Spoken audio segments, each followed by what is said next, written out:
ಇವತ್ತು 3 ಜನ ಆ ಮುಸ್ಲಿಂ ಒಂದು ರೀತಿ ಭಯೋತ್ಪಾದಕರೇ ಅವರನ್ನು ಕೂಡ ಈಗ ಇಷ್ಟು ದಿನ ಬಂಧಿಸಿರುವಂಥದ್ದು ನಾನು ಪೊಲೀಸ್ ಇಲಾಖೆಯನ್ನು ಸ್ವಾಗತ ಮಾಡ್ತೀನಿ. ಆದರೆ ಕಾಂಗ್ರೆಸ್ ಅವರು ಇಷ್ಟು ದಿನವೂ ಅವರು BJP ಯಾಕೆ ಬಿಟ್ಟಿರಬಾರ್ದು ಅಂತ ಹೇಳಿದ್ರು, ಘಟನೆ ನಡೆದೇ ಇಲ್ಲ ಅಂತ ಹೇಳಿದ್ರು. ಈಗ ಅವರು ಯಾವ ಮುಖ ಇಟ್ಕೊಂಡು ಕಾಂಗ್ರೆಸ್ ಅವರು ಜನರನ್ನು ಎದುರಿಸ್ತಾರೆ. ಇವತ್ತು ಅಲ್ಲೇನು ನಡೆದೇ ಇಲ್ಲ, ಇದೆಲ್ಲ BJPಯವರ ಪ್ರೇರಿತವಾದಂಥ ಹೇಳಿಕೆಗಳು, ಇವರಿಗೆ ಗೌರವ ಇದೆಯಾ, ಇದೆಲ್ಲ ನಮ್ಮನ್ನು ಕೇಳಿದ್ರು. ಈಗ ನಿಮ್ಗೆ ಗೌರವ ಇದೆಯಾ? ಸಿಕ್ಕಾಕೊಂಡಿದ್ದಾರಲ್ಲ ಕಳ್ಳರು, ದರೋಡೆಕೋರರು, ದೇಶದ್ರೋಹಿಗಳು, ಎಷ್ಟು ಧೈರ್ಯ ಅವರಿಗೆ ವಿಧಾನಸೌಧದೊಳಗಡೆ ಬಂದು ಪಾಕಿಸ್ತಾನ ಜಿಂದಾಬಾದ್ ಅಂತ ಕೂಗ್ತಾರೆ ಅಂದರೆ ಅವ್ರು ಕರ್ಕೊಂಬಂದಂಥ ಈ ರಾಜ್ಯಸಭಾ ಸದಸ್ಯರ ಮೆಂಬರ್ಶಿಪ್ನ ಇವಾಗ ವಜಾ ಮಾಡಬೇಕು ಅಂತೇಳಿ ನಾನು ಆಗ್ರಹ ಮಾಡ್ತಾಯಿದ್ದೀನಿ. ಯಾರು ಇವ್ರನ್ನ ಕರ್ಕೊಂಬಂದರು ರಾಜ್ಯಸಭಾ? ಒಬ್ಬರಲ್ಲ 3 ಜನ.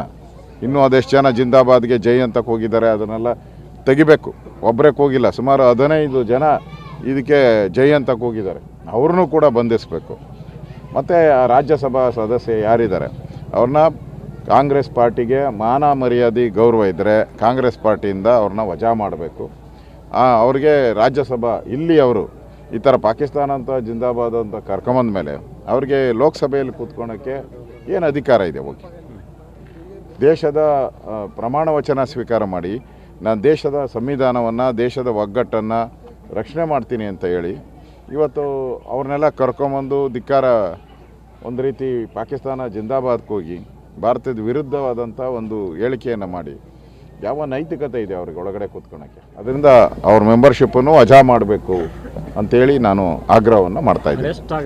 ಇವತ್ತು 3 ಜನ ಆ ಮುಸ್ಲಿಂ ಒಂದು ರೀತಿ ಭಯೋತ್ಪಾದಕರೇ ಅವರನ್ನು ಕೂಡ ಈಗ ಇಷ್ಟು ದಿನ ಬಂಧಿಸಿರುವಂಥದ್ದು ನಾನು ಪೊಲೀಸ್ ಇಲಾಖೆಯನ್ನು ಸ್ವಾಗತ ಮಾಡ್ತೀನಿ. ಆದರೆ ಕಾಂಗ್ರೆಸ್ ಅವರು ಇಷ್ಟು ದಿನವೂ ಅವರು BJP ಯಾಕೆ ಬಿಟ್ಟಿರಬಾರ್ದು ಅಂತ ಹೇಳಿದ್ರು, ಘಟನೆ ನಡೆದೇ ಇಲ್ಲ ಅಂತ ಹೇಳಿದ್ರು.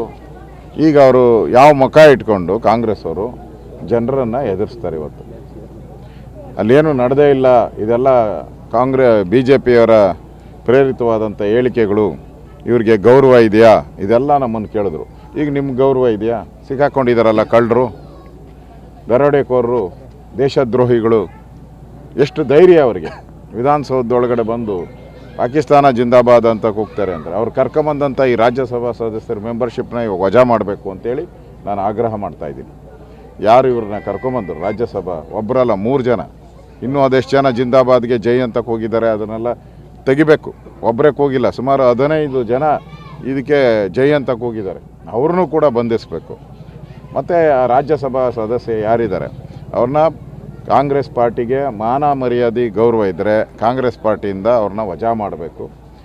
ಅವ್ರಿಗೆ ರಾಜ್ಯಸಭಾ ಇಲ್ಲಿ ಅವರು ಈ ಥರ ಪಾಕಿಸ್ತಾನ ಅಂತ ಜಿಂದಾಬಾದ್ ಅಂತ ಕರ್ಕೊಂಬಂದ ಮೇಲೆ ಅವ್ರಿಗೆ ಲೋಕಸಭೆಯಲ್ಲಿ ಕೂತ್ಕೊಳ್ಳೋಕ್ಕೆ ಏನು ಅಧಿಕಾರ ಇದೆ? ಹೋಗಿ ದೇಶದ ಪ್ರಮಾಣ ವಚನ ಸ್ವೀಕಾರ ಮಾಡಿ, ನಾನು ದೇಶದ ಸಂವಿಧಾನವನ್ನು, ದೇಶದ ಒಗ್ಗಟ್ಟನ್ನು ರಕ್ಷಣೆ ಮಾಡ್ತೀನಿ ಅಂತ ಹೇಳಿ ಇವತ್ತು ಅವ್ರನ್ನೆಲ್ಲ ಕರ್ಕೊಂಬಂದು ಧಿಕ್ಕಾರ ಒಂದು ರೀತಿ ಪಾಕಿಸ್ತಾನ ಜಿಂದಾಬಾದ್ಗೆ ಹೋಗಿ ಭಾರತದ ವಿರುದ್ಧವಾದಂಥ ಒಂದು ಹೇಳಿಕೆಯನ್ನು ಮಾಡಿ ಯಾವ ನೈತಿಕತೆ ಇದೆ ಅವ್ರಿಗೆ ಒಳಗಡೆ ಕೂತ್ಕೊಳ್ಳೋಕ್ಕೆ? ಅದರಿಂದ ಅವ್ರ ಮೆಂಬರ್ಶಿಪ್ಪನ್ನು ವಜಾ ಮಾಡಬೇಕು ಅಂಥೇಳಿ ನಾನು ಆಗ್ರಹವನ್ನು ಮಾಡ್ತಾಯಿದ್ದೀನಿ.